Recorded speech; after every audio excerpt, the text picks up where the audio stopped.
You know, I'm not so sure about this. We're not really the kind of channel that would do theories like this. You mean a romance theory or a Sonic X theory? Both, really. Hey, that's just where the chips fell for the collab. Besides, it's Valentine's Day. Well, in that spirit, let us trek on. So how likely is romance between Sonic and Amy in Sonic X?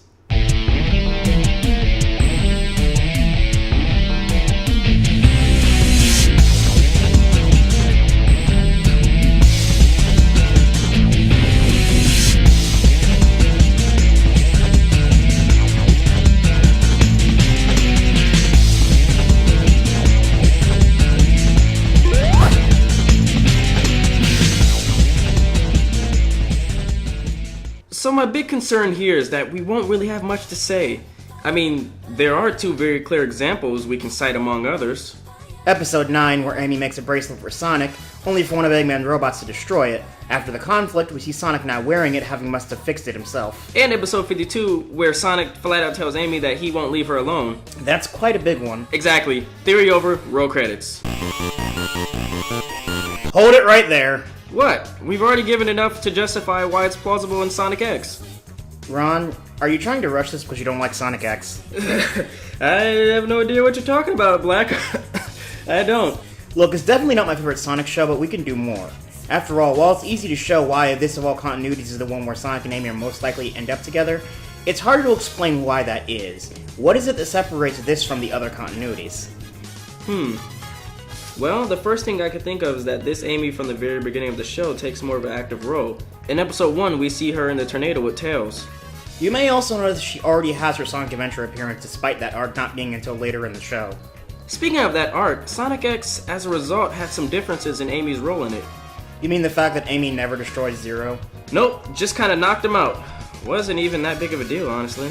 I think that's on purpose, though. In Adventure, her defeating Zero is part of her character growth. When you've got an Amy who's already an action heroine, Zero's role is largely relegated to kidnapping. I think that actually really drives it home. In this continuity, Amy really isn't the kid of the group before Adventure.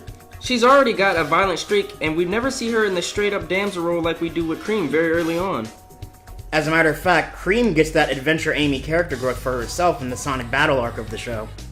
Gotta say, this is all pretty interesting. So in conclusion, it seems the reason comes down to the relationship here being more mature than in the games. Amy in the universe has been fighting alongside the others probably for years before the show even starts. And Sonic in this continuity probably respects her a lot more. Kind of like Sonic and Sally, whose relationship grew out of surviving and struggling together before the relationship officially began. Huh, didn't think of that either. But Ron, there is one more thing that we can bring up. And it's not so much something that happens as much as something that doesn't happen. Ah, jeez, are you gonna bring up that garbage with Chris being in Amy's place in the Adventure 2 arc? Seriously, what even was that? Why do the replacement? So I didn't like the move either, but it does strengthen our point. In what way? Well, since Shadow and Amy never share this moment together, Amy isn't as likely to end up with him. You know, actually, I kinda always got the impression there was more of a mutual respect between Shadow and Amy than Sonic and Amy in the games. So, while I'm not the kind of person to ship, I can see what you mean. Also, if you ask comic writer Ian Flynn, he says that based upon the information he's gathered, he thinks Silver might be a... Okay, you know what? If they want to see what Ian said about this matter, they can go look it up for themselves. I think it's time to close this episode. Fair enough, Ron. Fair enough. See you next time, everyone.